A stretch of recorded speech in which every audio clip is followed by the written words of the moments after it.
tradition française. Ce dont tu parles, c'est Sourate 21, verset 33. Voilà ce que j'ai. Et celui qui créa la nuit, le jour, le soleil et la lune, chacun de ceux-ci dans une sphère navigue. 1, il n'y a pas le mot orbite. Et 2, comme la physique moderne l'a démontré, en l'occurrence, les planètes et le soleil ne suivent pas une orbite, car une orbite, par définition, c'est une forme géométrique fermée.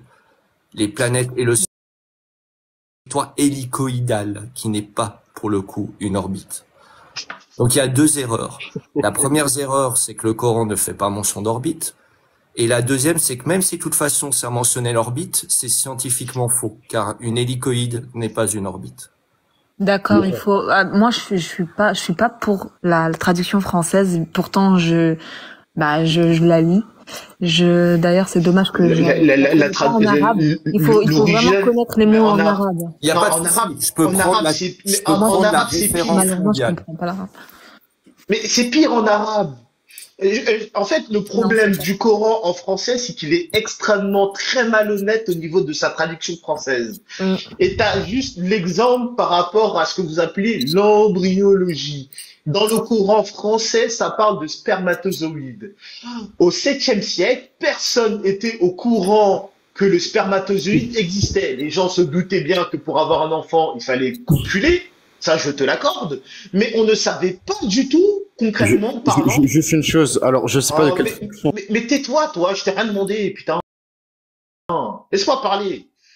Personne ne savait concrètement comment il y avait des enfants à part, entre guillemets, faire l'amour. Donc, dans le Coran, dans la version originale en arabe, ils appellent ça une espèce de gicle d'eau. Bon, je veux bien que tu appelles ça une gicle d'eau, mais le problème, c'est que la traduction française, ils ont traduit ça par spermatozoïde. Sauf que c'est faux. Le spermatozoïde est découvert bien plus tard, au 19e siècle, et pas au 7e siècle. Donc, bon, à part faire l'amour, bon, les gens ne savaient pas trop comment ça fonctionnait. Il y avait des théories, plus ou moins farfelues par les différentes personnes qui sont succédées à travers l'histoire. Mais concrètement, on savait pas vraiment. Donc ça veut dire que t'es en train de me dire que le mot en arabe... Ayoub, ta gueule, je t'ai rien demandé. Qu'est-ce que tu m'emmerdes? À plusieurs, t'es en train de nous dire que en arabe, c'est gicle d'eau, c'est pas sperme. Oui, en arabe, si tu lis en arabe, ils appellent ça une espèce de... En fait, je sais plus ce qu'ils disent, mais ils disent gicle d'eau ou un liquide... En liquide, quoi. Ouais, gicle d'eau, je crois. Mais je sais pas, il faut le dire en arabe. Je pense pas que c'est gicle d'eau. Les questions d'ovile, gicle d'eau. Mais vas-y, je comprends pas l'arabe. Mais demande à quelqu'un. Moi, il y a des arabes qui montent souvent dans mon live et qui lisent les versets en arabe. Je vais demander à quelqu'un qui s'y connaît vachement. Alors, il est question d'ovile, de gicle d'eau ou parfois de sperme. Par contre, il n'a jamais été question de spermatozoïde, que ce soit dans la traduction française ou dans la traduction arabe. Donc, ce que tu dis est faux. Au 7e siècle, personne ne connaissait le spermatozoïde. Il n'y a aucun Coran où il y a spermatozoïde, que ce soit en français ou en arabe. Si, en français, si. Alors, dans la traduction de Hamidullah ou dans une autre? Dans laquelle? Apporte ta preuve. Dans la traduction de Hamidullah, il est question de sperme, de gicle d'eau et d'ovile. Oui, et alors? Et alors? Là, en fait, vous avez un quiproquo, là, tous les deux, parce que vous êtes à la fois d'accord et pas d'accord. Le mot spermatozoïde n'existe dans aucune traduction française, qu'elle soit moderne ou ancienne d'ailleurs. Mais c'est pas ce qu'il a dit. Bah si, c'est ce qu'il a dit, c'est son allégation. Il a dit que ça faisait mention du sperme, alors que le mot sperme n'existe pas. C'est faux. Il n'a pas parlé du mot sperme, il a parlé de spermatozoïde. Oui, mais après, il a utilisé le mot spermatozoïde. Mais c'est quoi la différence entre le spermatozoïde et le sperme? Parce que le sperme, c'est le nom qu'on désigne lorsqu'on parle du liquide qui sort des attributs génitaux, des attributs génitaux. Et tu penses que le mot sperme et spermatozoïde, ils viennent en même temps ou ils viennent séparément? Pharaon, mes sources elles sont merdiques. Dans la langue arabe, les Arabes ne parlaient pas de différentes cellules qui existaient dans le sperme. Tu vois, ils ne parlaient pas de spermatozoïdes. Par contre, ils désignaient un liquide qu'ils appelaient soit ovile, soit gicle d'eau, ou alors ils leur donnaient un nom. Et ce nom-là, c'est ce qui désignait par sperme. Le sperme désignait seulement le liquide qui sortait des attributs génitaux masculins. C'était un mot qui était spécifique à ce liquide-là. Là, il me semble que vous êtes d'accord tous les deux. Oui. Enfin bref, est-ce qu'on peut revenir sur l'être nécessaire, s'il te plaît, à plusieurs? Oui, la récréation est terminée. Athé, est-ce que tu veux répondre par rapport à leur argument absurde sur l'être nécessaire juste une chose à Pleasure. Juste une chose, Athé de France. Je peux te poser une question? Oui, mais j'aimerais bien je te pose juste une question, tu pourras rebondir après si tu veux. Est-ce qu'un raisonnement par l'absurde, c'est un raisonnement tautologique? Pour moi, non. Voilà, merci. Allahu Akbar. À Pleasure, c'est fini. Mais c'est étrange tout ça. Mais c'est fini de que dalle. Athé de France, il pense qu'il veut. T'as cru qu'Athé de France, c'était mon père ou quoi? T'es con ou quoi, toi? Athé de France, je pense, c'est plus cultivé que toi au niveau de la logique et au niveau de la métaphysique. Mais j'en ai strictement rien à faire que Athé de France soit plus intelligent de la logique de je sais pas quoi. C'est pas mon problème, ça. Pour moi, ton argument est fallacieux. Point barre. Mais prouve-le, démontre-le. Démontre-le, s'il te plaît. Mais tu ne prouves strictement rien en Dieu. Non, mais attends. Démontre que le syllogisme de Malak est faux. Démontre-le. Mais tout est faux parce que en logique classique, ce n'est pas possible de démontrer Dieu. Ce n'est pas possible. Il n'y a aucune démonstration qui te permet de démontrer que Dieu existe. C'est impossible. Si t'étais un minimum intelligent et honnête intellectuellement, non, t'as rien fait. T'as fait que dalle. Si, je l'ai fait. Non, t'as fait que dalle. Il est nul. Il est trop nul. Vous êtes juste des idiots finis. Arrête de coupe ton micro quand tu ris comme un imbécile, comme une hyène. T'as un rire de hyène, c'est fou ça d'avoir. À Pleasure. Oui. J'ai un rire de hyène, mais j'ai un cerveau qui réfléchit au moins. Oh, mais oui, y a pas de souci. Oui, évidemment que tu réfléchis. On descend d'Adam et Ève. Évidemment que tu réfléchis. Espèce d'imbécile. Allez, on a bien rigolé, les gars. On a bien rigolé. Moi, je veux bien écouter votre raisonnement. Et par contre, comme mon métier, c'est la physique moderne, je travaille dans un centre de recherche, je veux bien le vérifier étape par étape en le comparant avec ce qu'on sait de la physique moderne. Mais tu vas lui dire qu'il fait le... Bon, si tu veux... j'ai pas écouté leur démonstration. Ok, on va parler de physique moderne. Oui, vas-y, de chakra ou d'énergie, de fréquence. Vas-y, redis ton argument, vas-y. Ok. Moi, mon argument, il dit quoi? Il dit, pour prouver l'existence d'un être nécessaire, on part du principe qu'il n'existe pas. On suppose qu'il n'existe pas. C'est un raisonnement par l'absurde. Ok, je te suis. Si on suppose qu'il n'existe pas d'être nécessaire, et qu'il existe quand même... Parle un peu plus lentement. Ok. Je vais essayer de parler plus lentement. Si on suppose que l'être nécessaire, il n'existe pas, et qu'il existe quand même des choses, ces choses-là qui existent, elles sont forcément possibles. Parce que ce qui existe est soit nécessaire, soit possible, soit impossible. Ça fait beaucoup d'infos pour mon petit cerveau. Mais attends... Comment ça? Je viens à peine de commencer la preuve. Oui, mais il faut que j'aille doucement parce qu'il faut que je digère. C'est comme ça que je fonctionne. Pas d'accord. Il y a 3 catégories modales. L'impossible, d'accord? Okay. L'impossible est nécessaire. Recommence maintenant. C'est bon, j'ai digéré, tu peux recommencer depuis le début. Oh, laisse ton ami parler. C'est bon. Ok. Je recommence depuis le début. Oui, est-ce que plusieurs fois de faire ça parce qu'il faut que je digère et il faut que je me fasse le plan mental dans ma tête. Il y a pas de souci. Est-ce que déjà tu maîtrises ces catégories-là, nécessaire, possible et impossible? J'ai des petites connaissances sur les 4 logiques, la logique du premier ordre, la logique dialectique, la logique floue et la logique quantique. Je me débrouille. Ok, et en logique modale, tu te débrouilles? La logique modale un petit peu, ouais. Ok, ça marche. Bah là c'est les termes que j'utilise, nécessaire, possible, impossible, c'est des opérateurs modaux. C'est juste qu'il faut que je me fasse le schéma dans la tête parce que tu parles vite et il y a beaucoup de concepts. Donc c'est pour ça que je te demanderai des fois de répéter. Il y a aucun souci à Tête France. Il y a aucun souci. Donc je recommence. Ok. Au début, pour prouver que l'être nécessaire existe, on suppose qu'il n'existe pas. On part du principe qu'il n'y en a pas. Si on part du principe qu'il n'y en a pas et qu'il existe quand même des choses, puisqu'on les expérimente, ces choses-là qui existent, c'est des choses qui existent possiblement. Ces choses, elles sont possibles. Est-ce que tu es d'accord avec ça? Pour l'instant, je te suis. Je dis pas que je suis d'accord, mais je te suis. Ok, tu me suis. Après, tu me diras ce sur quoi tu n'es pas d'accord. Okay. Oui, mais je te dirai quand j'ai besoin de pause.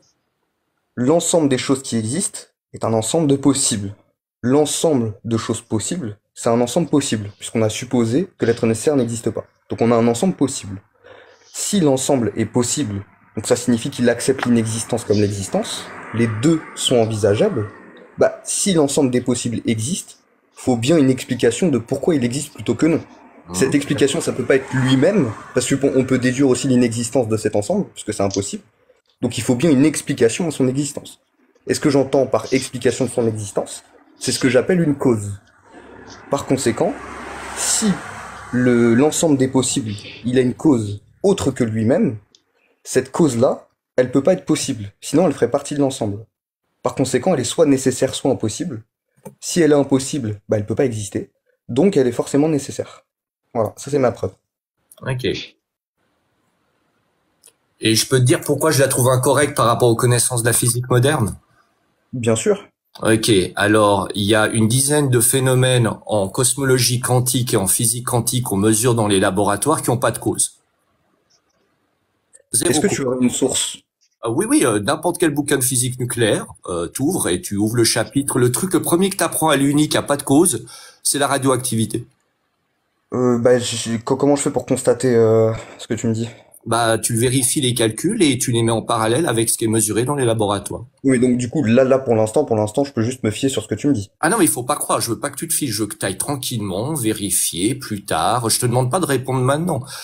Tu vas tranquille ce soir, le mois prochain, louer à la bibliothèque universitaire la plus proche un bouquin de physique nucléaire. Tu regardes le chapitre radioactivité et puis tu regardes, il y aura la démonstration mathématique de qu'est-ce qui produit la radioactivité, puis tu verras que c'est rien, ça n'a pas de cause. Et tu verras que expérimentalement, les gens qui écrivent les livres, qui sont des physiciens de métier, qui diront, les mesures expérimentales confirment qu'effectivement, la radioactivité n'a pas de cause. Ah, c'est très bien ce que tu me dis. Les mesures expérimentales ne permettent pas ne permettent pas de connaître la cause de la chose. Donc en fait, si vous basez effectivement. Non. Attends, une seconde à tes France. Tu défends ce que j'ai dit. Vas-y, redis-moi. Les physiciens écrivent, ça n'a pas de cause. C'est pas qu'ils disent les mesures expérimentales font qu'on ne sait pas la cause. On sait qu'il n'y a pas de cause. Pourquoi? Non. Et comment vous le savez? Parce que vous l'avez pas expérimenté. Je vais t'expliquer. Bell, qui est un autre physicien des physiques des particules, a voulu savoir si c'était dû au fait qu'on connaissait pas peut-être la cause. Et il a fait un modèle mathématique qu'on appelle le théorème de Bell. Donc ça s'appelle aussi les inégalités de Bell. Et ce théorème mathématique a pour but de savoir s'il y a des variables cachées, c'est-à-dire des choses qu'on ne connaît pas. Et Bell, et c'est pour ça qu'il est un génie, il est reconnu mondialement comme un des plus grands génies actuels, il a réussi à faire en sorte qu'on puisse tester expérimentalement les inégalités de Bell. Ça veut dire qu'il y a un moyen expérimentalement de vérifier si en réalité il y a quelque chose qui est caché ou si c'est vraiment sans cause. Parce qu'il n'a pas fait que le modèle mathématique, Bell. Il a dit, ok, voilà le modèle, les gars, et sachez que je vous donne une méthode expérimentale pour vérifier si, en réalité, il y a une cause que vous ne savez pas, ou s'il n'y a vraiment pas de cause. Et je te laisse deviner pourquoi Alain Aspect a eu un prix Nobel il y a 10 ans, donc qui est un physicien français. C'est parce qu'il a fallu attendre 30 ans pour qu'on ait la technologie pour tester les inégalités de Bell. 30 ans il a fallu attendre pour qu'on ait la technologie. Et qu'est-ce qu'a démontré Alain Aspect? C'est qu'il n'y a pas de variable cachée. Donc, il n'y a vraiment aucune cause. À Tête France, le problème, c'est que là, tu me cites des physiciens, etc., sauf que nous, pour démontrer que quelque chose nécessite une cause, on ne se base pas sur l'expérimentation, on se base pas sur l'empirisme, on se base sur le rationnel. Et ça, on peut le démontrer. Je peux te démontrer qu'impossible, il a nécessairement une cause. Par un argument, tu peux le démontrer par le rationnel, mais moi, je vais te prendre la logique quantique. D'accord? Tu prends l'article de John Neumann, qui est le créateur de la physique quantique. Et je sais pas, tu connais John Neumann, c'est le créateur de l'informatique aussi. Donc le téléphone que tu utilises aujourd'hui, c'est grâce à lui. Donc John Neumann, il a créé la logique quantique et je t'explique pourquoi. C'est parce que la logique du premier ordre et la logique modale ne s'appliquent pas à la petite échelle du monde quantique. C'est pour ça qu'il a fallu faire sauter les axiomes de la logique modale et de la logique du premier ordre pour la remplacer par une logique qui est adaptée aux nouvelles connaissances acquises depuis Aristote. Parce que malheureusement, la logique modale et la logique du premier ordre, à l'époque où elles ont été créées, c'était le top niveau. C'était il y a plus de 2000 ans. Mais la physique quantique, ça a foutu le bordel un petit peu dedans. Non, c'est les interprétations de la physique quantique qui font que on peut interpréter certaines choses comme violation du principe du tiers exclu ou de non-contradiction. On va dire ça aux 8 millions de physiciens. Parce que tu as 8 millions de physiciens qui disent le contraire de toi. Mais oui, mais j'aimerais bien que tu me rapportes les sources de ce que tu dis. Parce que le prix Nobel, Aspect a eu son prix Nobel pour ça. Il a démontré les inégalités de Bell. D'accord. regarde, si je veux te donner une preuve de ce que j'avance, je vais faire un raisonnement et je vais te donner un argument. Toi, si par contre, ce que tu me rétorques se base sur des sources, j'aimerais bien les constater. Oui, alors, parce que moi, pour l'instant, les gars, on a du temps, affiche ta source sur ton écran, on a tout le temps. Mais tais-toi, toi! Qui a dit de l'ouvrir, toi? Tais-toi! Ça va. Alors, je vais te ouvrir l'article original de Bell, qui fait environ 30 pages de mathématiques de haut niveau. Et je vais te le mettre à l'écran. Et si t'as 2-3 heures pour le lire, y a pas de souci. Non, montre-moi juste sa conclusion. Montre-moi juste sa conclusion. Alors, ok. Alors, attends. Je vais l'ouvrir. Hop, voilà.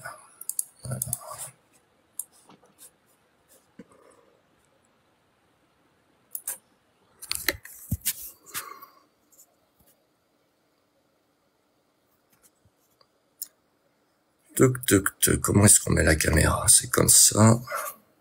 Ouais, t'appuies sur ta photo de profil et ouais. Bon.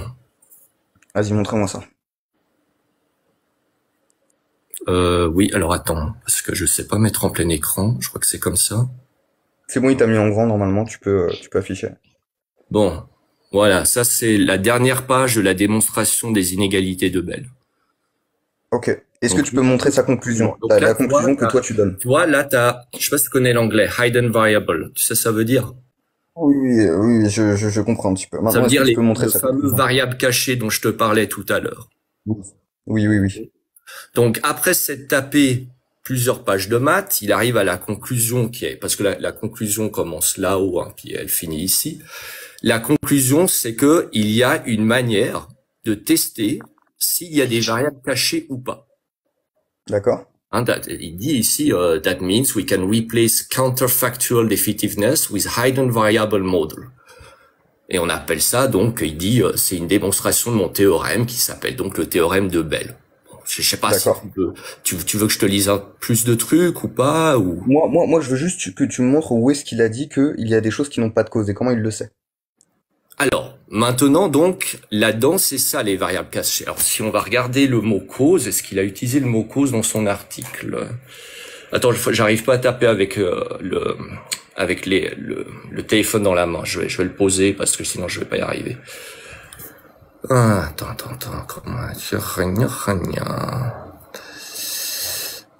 Tac. La caméra, ça s'arrête comme ça. Attends, hein, parce que avec mes gros doigts. Alors, maintenant que j'ai les deux mains libres, est-ce qu'il y a le mot cause dans son article? Cause, because. Alors, dans son article original à lui, il n'y a pas. Ok, donc ici, moi, quand je dis que le possible, il doit avoir une cause, tu peux pas me contredire, là. Si, je peux te contredire, parce que si tu veux, je peux te donner un bouquin qui est considéré comme la référence universitaire mondiale, qui fait 400 pages, et qui explique toutes les expériences en physique depuis 50 ans qui n'ont pas de cause. Tu l'as le bouquin chez toi? Là, le bouquin? Oui, je laisse le bouquin. Si vous me laissez 2 minutes, je peux aller chercher. C'est possible que tu filmes ne serait-ce qu'une seule page du bouquin où il est question de impossible n'a pas de cause. Ne serait-ce qu'une seule page, il est écrit textuellement. Et je loue, il n'y a pas de souci. Et surtout, si la raison de la chose, si la raison de pourquoi il n'y a pas de cause, c'est parce qu'on l'a pas expérimenté empiriquement, ça on est d'accord avec vous. Parce que nous, on le démontre pas empiriquement. Non, tu confonds. Les variables cachées, justement, démontrent que c'est pas parce qu'on l'a pas expérimenté, c'est parce qu'il y en a vraiment pas de cause. C'est pour ça qu'à un aspect, on file pas le prix Nobel, en l'occurrence, n'importe comment. On le file en demandant à tous les physiciens de la planète s'ils sont d'accord, les meilleurs dans leur domaine. Et Alain Aspect a reçu, en l'occurrence, son prix Nobel parce que la plupart des experts, mais peut-être qu'ils ont tort, hein, je dis pas le contraire, mais la plupart des experts ont été d'accord sur le fait qu'il a démontré les inégalités de Bell expérimentalement, ce qui confirme de manière définitive qu'il n'y a pas de cause cachée. Il n'y a pas de. Ça veut dire quoi expérimentalement? Ça veut dire quoi expérimentalement à Tétrans? Alors attends. Voilà, attends. D'abord, allons dans l'ordre. Je vais vous sortir le. D'accord. Qui parle de fait qu'il n'y a pas de cause. Voilà. Alors, donc, voilà, c'est là. Ceci est la relation du concept de fluctuation quantique du vide, aussi simplement appelé fluctuation quantique. Les fluctuations quantiques n'ont pas de cause, même pas avec des variables cachées, not even with hidden variables, et sont expérimentalement confirmées par la radioactivité, l'effet Casimir, l'effet Lamb, l'anomalie de l'électron du G-facteur, la désintégration du faux vide, la polarisation du vide, la biréfringence du vide, la constante de structure fine sa variation, par l'interféromètre LIGO, avec en l'occurrence son quoi? C'est quoi ça? C'est putain, j'arrive pas à lire le terme, qui est derrière le mot draft, et qui est aussi confirmé expérimentalement par l'effet Pise-Unruh. Voilà. Ok. Ça veut dire quoi confirmer expérimentalement à Tête France? Ça veut dire que dans des laboratoires, des équipes indépendantes avec des méthodes différentes sont arrivées aux mêmes conclusions de par le monde dans D'accord. D'accord. Sauf que nous, à Tête France, pour prouver que quelque chose a une cause, est-ce qu'on le prouve expérimentalement? Répète ta question, je suis pas sûr d'avoir comprise. Attends pas mal à Tête France. Et on entend mieux comme ça, moi? Ah, c'est à Tête France qu'on n'entend pas. Ok. La question que je pose, c'est, moi, pour te prouver que quelque chose n'a pas de cause, je vais pas te le prouver expérimentalement. Moi, je vais pas te le prouver expérimentalement. Moi, je te le prouve rationnellement. Oui, mais il y a un problème avec la rationalité. C'est pour ça qu'on a dû créer la logique quantique. C'est que la rationalité dont tu parles, elle est basée sur la logique du premier ordre et les trois axiomes d'Aristote. Je me trompe pas? Exactement. Le problème, mais vous savez que les trois axiomes d'Aristote ne s'appliquent pas en logique quantique. Mais le problème, c'est que l'empirisme se base déjà lui aussi sur un axiome qui est de dire il existe quelques existants extramentaux. C'est déjà un axiome, quelque chose qui par définition n'est pas prouvé. Malheureusement, cet axiome est foutu loin en logique quantique. Mais attends, est-ce qu'il est prouvé cet axiome de dire il existe quelques existants extramentaux? Il n'est pas formulé comme ça, mais il est formulé de la manière suivante, c'est que dans le espace de Hilbert à n dimensions, il y a des dimensions qui peuvent émerger du néant spontanément.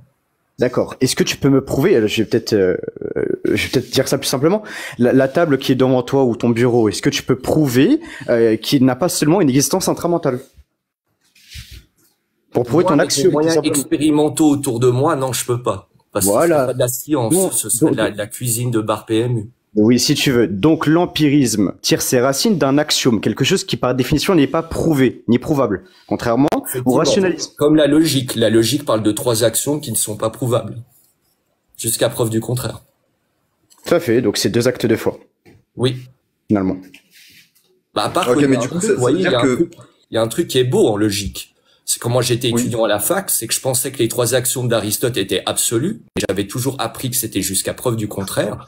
Et quand tu étudies la physique quantique, bah, tu démontres que justement, ils sont caducs. C'est-à-dire que l'expérience montre que ils ne s'appliquent plus. Tu ne peux pas les appliquer dans le monde. Le problème, c'est que le courant rationaliste permet de prouver l'être nécessaire, qu'on soit dans un monde, dans un modèle solipsiste ou bien dans un modèle non solipsiste. Oui, mais c'est des modèles microscopiques. C'est pas des modèles qui s'appliquent au monde de la physique quantique, par exemple. Donc attends, à Tête France, ce que tu dis, c'est que le principe de non-contradiction pour toi, il est pas universel. Non, il est contredit par la logique quantique et par la physique quantique. Franchement, lis l'article de John Feynman. Il fait tout le formalisme de la logique quantique. Je crois qu'il fait 7 pages. Et t'es obligé de l'éjecter. Parce que notre logique d'humain, qui est pourtant belle et puissante, je suis comme vous, j'avais le même âge que vous, je croyais à fond dedans en me disant « c'est beau les trois axiomes d'Aristote ». Puis à un moment, t'as un prof qui arrive et qui dit « bande de jeunes cons dans l'auditoire ». En gros, des fois, certains profs avaient ce langage-là. Il va dire « maintenant, je vais vous faire tomber toutes vos croyances parce que vous allez apprendre que tout ce que vous avez appris ces 15 dernières années, c'est faux ». Ton microscope ou alors tes outils expérimentaux, on est d'accord que tu peux admettre à la fois leur existence et leur non-existence. Tout comme n'importe quoi d'ailleurs. Finalement, ce n'est pas une possibilité. Moi-même, je sais pas si j'existe vraiment. Très bien. Donc comment tu peux prouver quelque chose avec un outil expérimental alors que tu ne peux même pas admettre ou expérimental. Excuse-moi. Comment tu peux attester qu'un objet expérimental prouve l'existence d'une chose alors que cet outil expérimental, tu ne peux même pas attester de son existence? On n'atteste pas. Si tu veux, je peux te montrer un autre livre, justement, de science de pointe, qui dit que en science, on ne prouve rien, on a des faisceaux d'évidence. Il y a 15 niveaux d'évidence en science. Il y en a 15. Et le plus haut niveau, qui est pas une preuve absolue, c'est la méta-analyse. Lorsqu'on a une méta-analyse, on dit c'est le plus gros niveau d'évidence jusqu'à preuve du contraire. Il n'y a jamais de vérité absolue en science, et c'est ce qui est génial avec la science, c'est que il faut toujours essayer de la démonter. Et dans un modèle solipsiste, tu fais comment? Bah, faut être relativiste. Et alors? Je le suis, et alors? Bah, je le suis aussi, moi. Donc, on est d'accord que dans un modèle solipsiste, ta science est caduque, de même que l'empirisme. Alors, caduque, je trouve que c'est un mot un peu fort, parce que la science, c'est quand même ce qui fait que t'as ton téléphone dans les mains et que t'as de l'eau chaude et que t'as une voiture qui roule. Dans un modèle solipsiste, mon téléphone, ma voiture, ainsi que le microscope qui te permet de prouver la réalité d'une chose n'existe pas. On est d'accord. C'est le solipsisme. Mais dans ce cas, qu'est-ce qu'on fait? Je veux dire, tout ce qu'on fait, les discussions qu'on a, tout ça, c'est du relativisme. Oui, alors? Bah, pour le coup, on peut toujours être que d'accord et pas d'accord à la fois. Puisque tout est relativiste. Non, bah non, il pourrait, non. Ouais, comme t'as dit, tu viens d'utiliser le conditionnel. Il pourrait. C'est pas le solipsisme, ce n'est pas du relativisme. Non, mais je dis la conclusion est relativiste. C'est-à-dire que comme tout peut exister et ne pas exister, on peut pas prouver l'existence et l'inexistence même des choses qui sont autour de nous. Mais en fin de compte, il faut juste être sage et dire mais le solipsisme de façon absolue. Le solipsisme n'est pas de dire il existe et en même temps il n'existe pas. Le solipsisme est de dire il n'existe aucun existant extramentaux. C'est seulement ça, c'est une affirmation. Oui, mais moi je parle de des conclusions auxquelles ça amène. Le solipsisme, ça veut dire qu'il n'y a que le sujet pensant qui existe. Exactement. Donc c'est-à-dire qu'en gros c'est je suis Dieu, moi je crois en ça, pour moi je suis solipsiste. Voilà, et c'est pour ça moi j'ai dit moi je pense pas forcément que j'existe. Bah, je peux être dans une simulation informatique. C'est ce qu'on appelle le cerveau de Boltzmann. Mais à tes trans, j'aimerais bien. Est-ce que t'aurais une source justement d'un physicien qui te dit que le principe de non-contradiction ou que des choses contradictoires peuvent exister? T'en aurais une ou pas? Je t'ai dit, tu prends l'article de John Foy Neumann qui a créé la physique quantique. Ok. Il dit pas que, en l'occurrence, il le dit pas comme tu viens de le dire, mais il décrit dans l'article, il dit nous sommes obligés face aux évidences expérimentales de rejeter les 3 axiomes de la logique d'Aristote. Et il commence sur 8 pages à construire une nouvelle logique. Ok, mais pourquoi il les rejette? Parce que c'est pas adapté à la. Par exemple, je vais te donner un exemple. Allez, prenons un des 3 axiomes. Tu as par exemple de toute façon les 3 axiomes sont fondés sur le principe de non-contradiction dans tous les cas. Les principes d'identité du tiers discus sont fondés sur le principe de non-contradiction. Oui, alors prenons par exemple le principe de non-contradiction. Donc on est d'accord parce que j'ai pas là tu me prends un peu dépourvu, hein, j'ai pas préparé ça donc j'ai pas révisé, mais le principe de non-contradiction c'est une chose peut pas être quelque chose et son contraire à la fois. Hein. Ouais, sous un même rapport, oui. Ouais, sous un même rapport. Bah, par exemple, si tu prends John Foy Neumann, donc je vous rappelle que c'est celui qui a créé toute l'informatique moderne qu'on a aujourd'hui et aussi qui est physicien des particules, qu'est-ce qu'il dit? Il dit il y a un problème, c'est que le photon, c'est sa propre particule et antiparticule. Il est les deux à la fois en même temps. Sous un même rapport?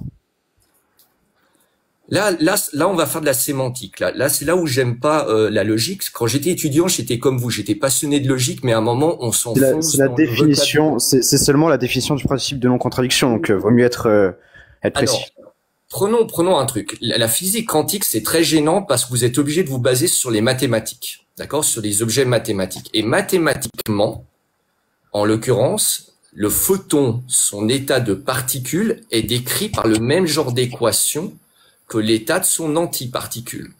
Donc oui, on pourrait dire c'est le même rapport. Mais par contre, si vous étiez à côté de moi dans un auditorium face au tableau noir et que vous auriez les équations en face de moi, je pense vous me diriez ah non, AT de France, il y a une des équations où il y a un plus, l'autre elle a un signe moins.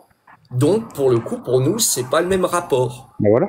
Et je vous dirais bah ouais, si pour vous ça change le rapport, bah dans ce cas, c'est pas le même rapport. Mais voyez John Neumann, qui a créé toute la logique informatique qu'on utilise aujourd'hui. Puisqu'à nouveau, c'est grâce à lui que vous avez les ordinateurs, tous les téléphones. Si lui, il dit, et c'est pas, là je fais, effectivement, vous allez me dire, ouais, mais à T2 France, tu utilises le biais d'autorité. Oui, mais John Neumann, il est vachement meilleur que moi. À nouveau, c'est grâce à lui qu'on a toute l'informatique qui existe aujourd'hui. Donc si lui, Et tous les physiciens qui le suivent, qui utilisent la logique quantique, disent ce qu'il utilise est vrai et ça marche jusqu'à preuve du contraire. J'ai tendance à dire que quand vous allez me dire ouais mais à T de France vu qu'il y a un plus et un moins dans les deux équations, elles sont pas donc identiques dans le même rapport. Et je vais vous dire bah ouais bah si vous avez envie de jouer sur les termes, moi je m'en fous. Cet homme-là qui est éminemment intelligent, est-ce qu'il a évidemment connaissance du principe de non-contradiction, d'un principe aristotélicien, on est d'accord? Ah oui, il le mentionne même dans son article. D'accord, c'est ça que je veux savoir. Est-ce qu'il y a écrit dans l'un de ses bouquins le principe de non-contradiction, qui est de dire que A ne peut pas être A n'est pas égal à nona sous un même rapport? Ceci est faux, ceci est réfuté par la thèse. Il le dit, mais sous une forme de langage très technique, il parle d'espace prix-hilbertien et d'espace des phases. On a tout notre temps. Est-ce que tu aurais ce livre chez toi? C'est pas un livre, c'est un article de 8 pages. Je le répète, tu tapes juste sur Google John von Neumann, Quantum Logic, l'article. Justement, à T de France. Et est-ce que tu pourrais noter son nom dans les commentaires, s'il te plaît? Ouais. L'article est gratuit. Il est pas sous droit d'auteur. Ouais, je vais aller le lire. John von Neumann, je vous l'écris maintenant.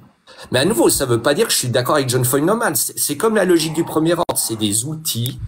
Et justement, la sagesse, et vous aussi, vous êtes des gens, je pense, sages, on sait qu'il y a rarement des preuves absolues parce qu'on dit toujours jusqu'à preuve du contraire. Ouais. Et la sagesse veut qu'on dise, écoute, ouais, je t'ai fait une démo. Voilà, bon, ça vaut ce que ça vaut. Est-ce que t'es à peu près d'accord? Faut pas dire, ouais, voilà, je t'ai fait la démo, ça, c'est les gens obtus. Et souvent qui manquent de sagesse qui vont dire ça. Voilà, j'ai fini de l'écrire dans le commentaire, il devrait apparaître dans quelques secondes. Mais par exemple, votre démo, je la trouve jolie dans la logique du premier ordre. Elle est belle, hein, c'est une belle rhétorique, c'est bien construit, mais malheureusement, si on prend en compte, je dis bien si, hein, la logique quantique et les dernières connaissances qu'on a en physique expérimentale, c'est-à-dire le fait qu'il n'y ait pas de variable cachée, et en plus, comme je vous ai dit, on a 10 expériences différentes où il n'y a pas de cause, hein, je vous ai donné la liste en plus, bah malheureusement, et c'est ce qui est chiant avec la physique quantique, c'est que ça, c'est totalement contre-intuitif et pas logique, la physique quantique. Deux objets, un objet peut être à deux endroits en même temps. C'est le même rapport? On va vérifier, de toute façon, on reviendra. Ouais, voilà, tu vois, c'est ce que j'aime pas, c'est que, c'est pour ça qu'à un moment, moi, quand j'étais étudiant, la logique, j'ai foutu à la poubelle. Parce qu'à un moment, t'en viens au ce qu'on appelle le problème de halting. Je sais pas si vous l'avez déjà étudié, le problème de halting. Négatif. C'est la récursion à l'infini des axiomes. C'est-à-dire que quand tu utilises les axiomes de la logique, même de la logique quantique, tu dois demander, oui, mais comment est défini chaque terme de l'axiome? Et je vous explique pourquoi ça s'appelle, en l'occurrence, le problème de halting, parce qu'en fait, ça vient de l'allemand halt, qui veut dire arrête. C'est parce qu'en fait, si tu pousses la logique au bout, tu dois dire, à chaque fois que tu énonces un axiome, tu dois dire, je veux que tu énonces chacun des termes et chacune des lettres. Mais pour énoncer chacune des lettres, tu vas devoir utiliser des termes. Et au fait, on démontre même mathématiquement, c'est pour ça que ça s'appelle le problème de halting, que tu vas devoir sortir une infinité d'axiomes pour axiomatiser tes axiomes. Et tu t'en sors plus. Et c'est là que moi, quand j'étais étudiant, j'ai jeté la logique à la poubelle. J'ai dit, bon, et la démonstration du problème de halting, je vous laisse aller regarder sur Internet, hein, elle fait environ 2 pages à 4. Tu peux pas la contredire, cette démonstration, dans le cas de la logique du premier ordre. Tu peux pas. Et c'est pour ça qu'il vaut mieux être sage quand on fait des démonstrations utilisant la logique en se disant, bon, allez, ça vaut ce que ça vaut dans le cas de la logique du premier ordre, c'est rigolo. Mais bon, en réalité, tout est beaucoup plus complexe. Salut mon pote, comment ça va? Salut Charlie, ça va très bien. J'ai trop envie d'aller manger, j'étais censé aller manger il y a 45 minutes. Ayoub et Tis, c'était un plaisir d'échanger avec vous. Manger parce que je crève de faim. Il y a pas de souci, bon appétit à toi. En tout cas, t'étais très cordial. Merci à tes trans. Merci, pareil, c'était un bon échange.